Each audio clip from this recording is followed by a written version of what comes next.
Hi friends, నేను వచ్చేసా. ఈరోజు మన రెసిపీ ఏంటంటే చికెన్ దమ్ బిర్యానీ అనమాట. స్పెషల్ సండే స్పెషల్ ఈరోజు. సో దీనికి మనం చికెన్ తీసుకోవాలి. ఒక 1 కిలో చికెన్ తీసుకుని మంచిగా వాష్ చేసేసుకొని పెట్టుకోవాలి.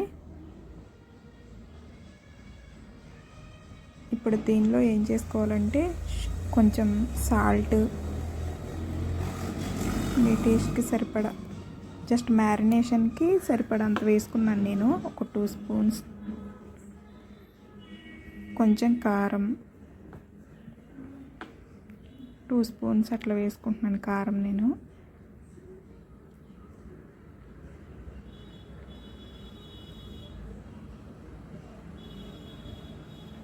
తర్వాత కొంచెం పసుపు, ఒక 1/2 టీ స్పూన్ పసుపు వేసుకోవాలి. తర్వాత ఒక 2 స్పూన్స్ అల్లం వెల్లుల్లి పేస్ట్ అన్నమాట అది. ఇవన్నీ మంచిగా వేసేసి కలిపేసుకోవాలి. చికెన్కి మొత్తం పట్టేలాగా, లోపల వరకు పట్టేలాగా కలిపేసుకోవాలి. చూసారా, అట్లా మొత్తం ముక్క లోపల వరకు వెళ్ళేలాగా కలుపుకోవాలన్నమాట. లెగ్ పీసెస్ ఉన్నాయి కదా, దానికి నేను చిన్నగా ఘాట్లు పెట్టాను. అప్పుడు చక్కగా ఉప్పు కారం లోపలికి వెళ్ళి బాగుంటుంది అన్నమాట పీసు. అదిగోండి, అట్లా లోపల వరకు వెళ్ళేలాగా కలుపుకోవాలి. మంచిగా మ్యారినేషన్ చేసుకునే ప్రాసెస్ అన్నమాట ఇదంతా.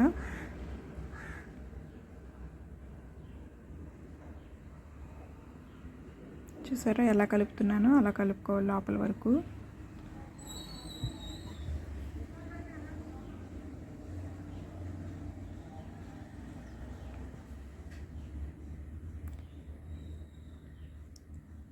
మా హనీ పాప చాలా ఎక్సైట్మెంట్తో ఉందన్నమాట చికెన్ బిర్యానీ చేస్తున్నానని. అది కూడా షార్ట్ వీడియో పెడతాను చూడండి. నెక్స్ట్ దీనిలో పెరుగు వేసుకోవాలి. ఒక 3 స్పూన్స్ 4 స్పూన్స్ అట్లా పెరుగు వేసుకుని నేను మొత్తం పట్టేలాగా మళ్ళీ కలుపుకుంటున్నాను అనమాట. చూసారు కదా, కలుపుకోవాలి. పెరుగు ముందే వేసేయకూడదు. ఇవన్నీ వేసేసాక ఉప్పు కారం పసుపు అవన్నీ వేసేసాక లాస్ట్లో పెరుగు వేసుకుని మళ్ళీ కలుపుకొని కొంచెం ఆయిల్ కూడా వేసుకున్నాను నేను. పైన కనిపిస్తుంది కదా షైనింగ్గా, అక్కడ ఆయిల్ వేసాను అనమాట. ఆయిల్ కూడా వేసి అలా మంచిగా సర్ది పెట్టేశాను. కాసేపు దీన్ని పక్కన పెట్టేసుకుని ఇంతలోపు మనకు కావాల్సినవన్నీ కట్ చేసి పెట్టేసుకుందాం. ఆనియన్స్, పచ్చిమిర్చి, టమాటా ఇవన్నీ మంచిగా కోసేసి పెట్టేసుకుందాం. చూసారు కదా, కట్ చేస్తాను మొత్తం. కొత్తిమీర కూడా కొంచెం తీసుకోవాలి. బిర్యానీలకు ఈ కొత్తిమీర పుదీనా చాలా ఇంపార్టెంట్ అనమాట. నా దగ్గర పుదీనా లేదు, కొత్తిమీర ఒకటి వేసుకున్నా. ఇప్పుడు మిక్సీకి గ్రేవీ కావాలి కాబట్టి మిక్సీలోకి టమాటా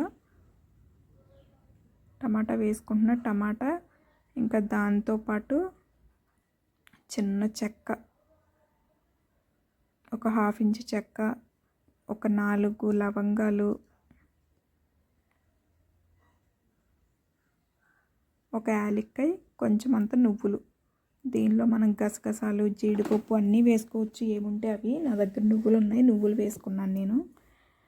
అలాగే మనం ఇందాక కోసి పెట్టుకున్న ఆనియన్స్లో కొంచెం అంత ఆనియన్స్ వేసుకోవాలి. గ్రేవీ ఉంటే బాగుంటుంది అన్నమాట. అందుకని కొంచెం ఆనియన్స్ కూడా వేసుకుంటే మనకు గ్రేవీ ఎక్కువ వస్తుంది. ఇప్పుడు దీన్ని గిరగిర మిక్సీ పట్టేసుకోవాలి.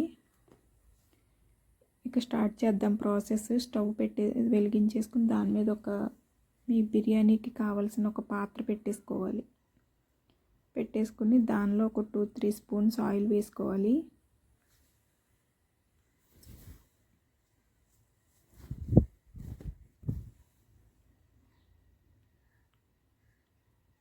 ఆయిల్ హీట్ అవ్వాలి కాసేపు. హీట్ అయ్యాక దానిలోకి ఆనియన్స్ వేసేసుకుందాం. ఇప్పుడు హీట్ అయింది ఆయిల్, ఆనియన్స్ వేసేస్తున్నా. ఆనియన్స్, పచ్చిమిర్చి ఫస్ట్ ఇవి 2 వేసేసుకోవాలి.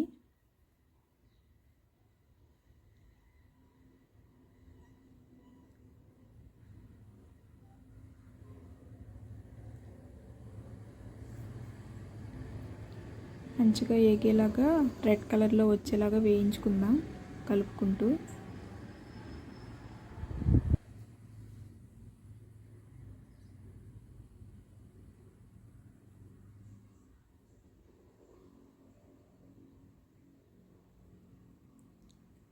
చూసారు కదా వేగిపోయినాయి. కొంచెం సాల్ట్ కొంచెం పసుపు కూడా వేసేసుకుందాం దీనిలో. ఇందాక ఆల్రెడీ చికెన్ మ్యారినేషన్లో కొంచెం వేసాం కదా, కొంచెం కొంచెమే వేసుకోండి. ఒకేసారి ఎక్కువ వేసేసుకుంటే ఎక్కువైపోతుంది. సాల్ట్ కొంచెం కొంచెం వేసుకుంటే కావాలంటే మళ్ళీ వేసుకోవచ్చు. ఇప్పుడు మిక్సీ పట్టుకున్నాం కదా, ఆ పేస్ట్ అంతా దీనిలో వేసేసుకోవాలి. దీనిలో కూడా పచ్చిగానే వేసాం కాబట్టి ఈ పేస్ట్ కూడా కాసేపు ఆ ఉల్లిపాయలతో కలిపి వేగాలన్నమాట. మంచిగా వేగాక అప్పుడు చికెన్ వేసుకుందాం.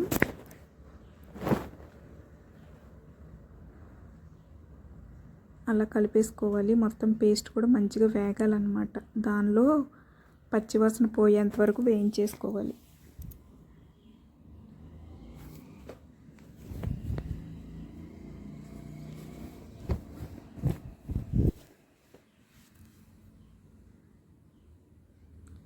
మనకి పేస్ట్ లేదంటే కనుక బిర్యానీ కలుపుకోవడానికి ఏమీ లేని పొడి పొడిగా ఉన్నట్టు ఉంటుంది కాబట్టి ఆ పేస్ట్ నేను చేసుకున్నాను. అట్లా ఎప్పుడు చేసినా అట్లనే చేస్తాను నేను.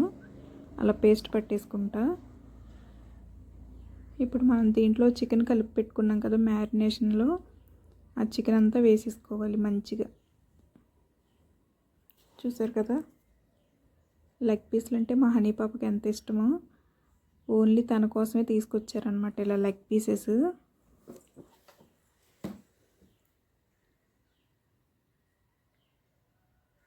ఇంకా లెగ్ పీస్ ఉంటే చాలు, రైస్ కూడా తినదు, బిర్యానీ కూడా తినదు. ఇంకా ఓన్లీ లెగ్ పీస్ తను తినేది, అది ఒక్కటి తింటుంది అంతే.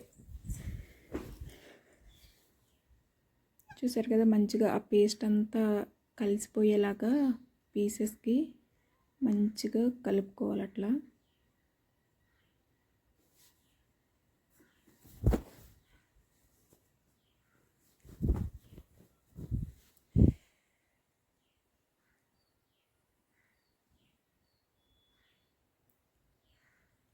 ఇంకా మూత పెట్టేసుకుని కాసేపు ఉడకనిద్దాము.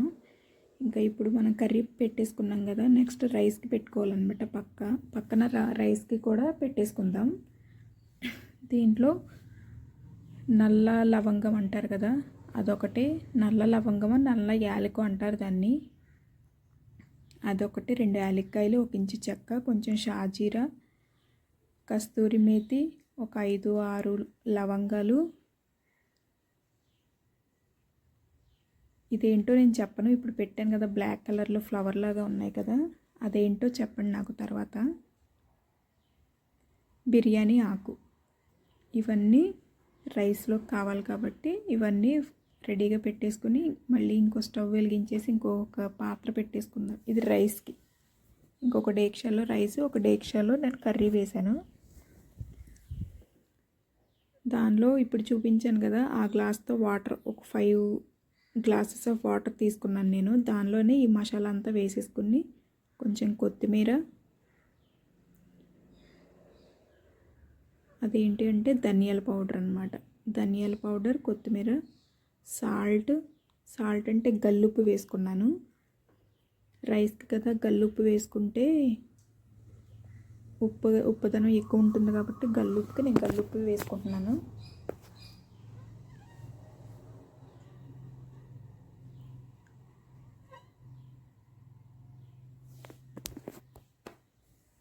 చూసారు కదా, కర్రీ ఉడికిపోతుంది. మధ్య మధ్యలో అలా తీసి కలుపుకుంటూ ఉండాలి.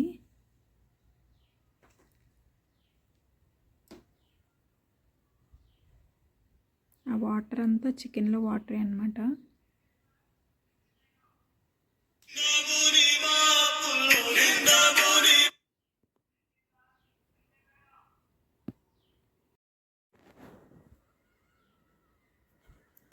దానిలో కొంచెం కొత్తిమీర కూడా వేసేసుకున్నా. రైస్కి పెట్టాం కదా, అది కూడా చక్కగా బాయిల్ అవుతున్నాయి వాటర్. మా హనీ పాప స్కూల్ లేదు కదా, చూడండి ఎలా తయారయ్యిందో, మొహం అంతా బొట్లు పెట్టేసుకుని ఎలా తయారయ్యిందో. కర్రీ కూడా చక్కగా ఉడికిపోతుంది. మీకు మ్యారినేషన్లో ఇప్పుడు టేస్ట్ చూసుకుని మ్యారినేషన్లో ఏమైనా తక్కువైందేమో చూసుకుని వేసుకోవచ్చు ఉప్పు కారాలు అవి. ఇందాక చెప్పాను కదా ఇదేంటి అనేది, తెలుసుకుని నాకు కామెంట్ చేయండి. ఇదేంటో, ఇది ఎలా ఉపయోగపడుతుందో, ఎక్కడ దొరుకుతుందో కూడా. ఇదేంటో బిర్యానీలో ఒక మసాలా అన్నమాట ఇది. కనుక్కొని చెప్పండి, నాకు కామెంట్ చేయండి ఏంటి అనేది. ఓకేనా? ఇది మీకు ఈ వీడియోలో ఇచ్చే టాస్క్ అనమాట. ఒక క్వశ్చన్, ఇదేంటో తెలుసుకుని ఎక్కడ దొరుకుతుందో తెలుసుకుని నాకు చెప్పండి, కామెంట్ చేయండి. చూసారు కదా, కర్రీ మంచిగా ఉడికిపోతుంది.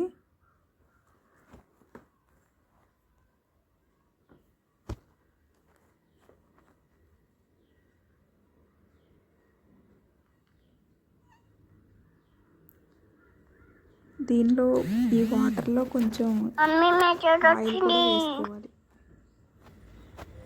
కొంచెం ఆయిల్ కూడా వేసుకుంటే మెతుకు అనేది పొడి పొడిగా ఉంటుంది.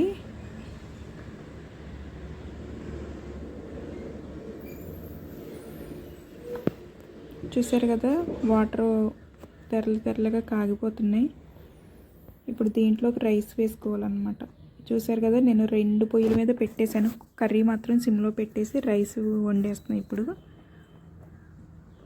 నాకు సాల్ట్ తక్కువైనట్టు అనిపించింది. రైస్ వేస్తే కూడా ఇంకొంచెం సాల్ట్ వేసుకోవాలి. వాటర్లో ఉంటే సరిపోతుంది, రైస్ వేసేసరికి రైస్ కూడా పట్టాలి కాబట్టి ఇంకొంచెం సాల్ట్ వేసుకున్నాను. వేసేసుకుని రైస్ మొత్తం వేసేసుకుని అట్లా తిప్పేసుకుంటున్నాను. ఇప్పుడు ఇది మనం అన్నం రోజు ఎలా వండుకుంటామో అలా వండుకోవాలి. ఒక 90% ఉడకాలన్నమాట. 80 ఆ రేంజ్లో ఉడకాలి రైస్ మెతుకు అనేది. ఇక కర్రీ చూసారా, ఇలా దగ్గరగా ఉండాలన్నమాట. పులుసుగా కాకుండా అలా దగ్గరగా ఉండాలి.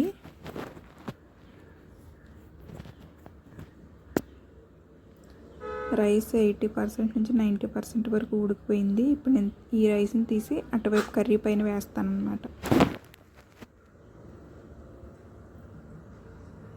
చూసారు కదా, పదును మీద ఉండాలి, రైస్ పదును మీద ఉండాలి. తీసి అటువైపు చికెన్ కర్రీ ఉంది కదా, చికెన్ కర్రీ పైన వేసేద్దాం.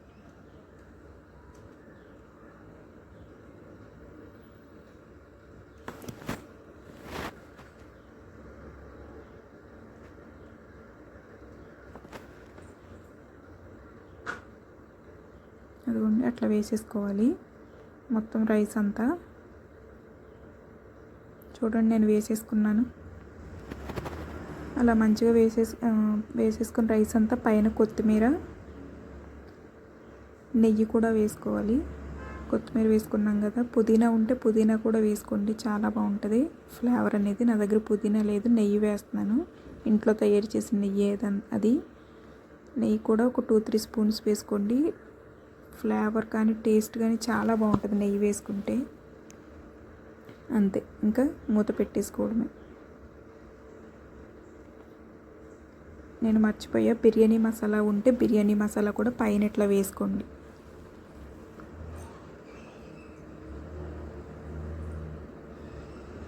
బిర్యానీ మసాలా వేసి ఇంకా మూత పెట్టేసుకోవడమే. అదిగోండి, అట్లా పెట్టామంటే ఒకదానిపైన ఒకటి ఆవిరి అనేది పోకుండా ఉంటుంది. 1 more టైం ఇదేంటో తెలుసుకుని నాకు కామెంట్ సెక్షన్లో కామెంట్ చేయండి. ఎవరు కరెక్ట్ చెప్తారో చూద్దాము. రెడీ అయిపోయింది బిర్యానీ. చూసారా ఎంత పొడి పొడిగా వచ్చిందో. నేను మామూలు రైస్తోనే చేశాను, ఇంట్లోనే కదా, మామూలు రైస్తో చేసేస్తా, బాస్మతి రైస్ కాదు. మేము వరకు తినడానికి కాబట్టి మామూలు రైస్తో చేసేసా.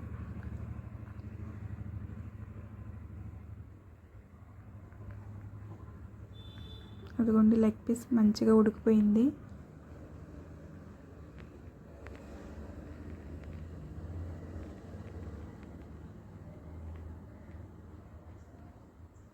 సూపర్ కుదిరిందనమాట. అదిగోండి, మొత్తం కిందది పైకి నేను కలిపేసాను. కొంచెం చల్లారాక కలుపుకుంటే బాగుంటుంది. అంతే బిర్యానీ. Bye friends.